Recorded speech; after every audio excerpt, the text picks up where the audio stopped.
October 11th UPI. When neurons fire in the brain, they release a unique electrical signal that reverberates at distinctive frequencies.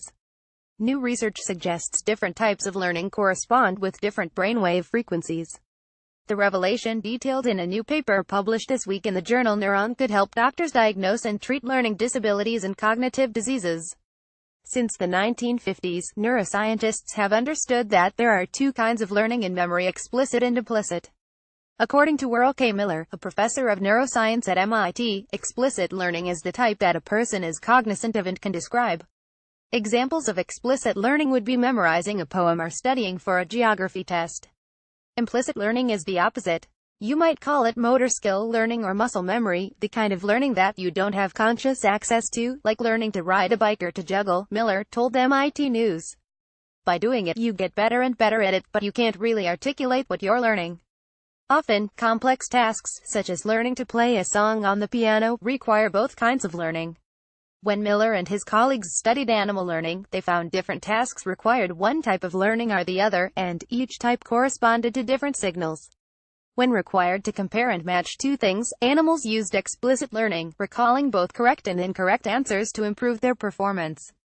But when trained to move their eyes in one direction or the other in response to a visual stimuli, the animals only improved their correct responses, suggesting the use of implicit learning. During explicit learning, researchers found alpha-2 beta brain waves corresponded with correct responses while delta-theta waves increased only after an incorrect response. Alpha-2 beta frequencies also spiked when animals first learned a task.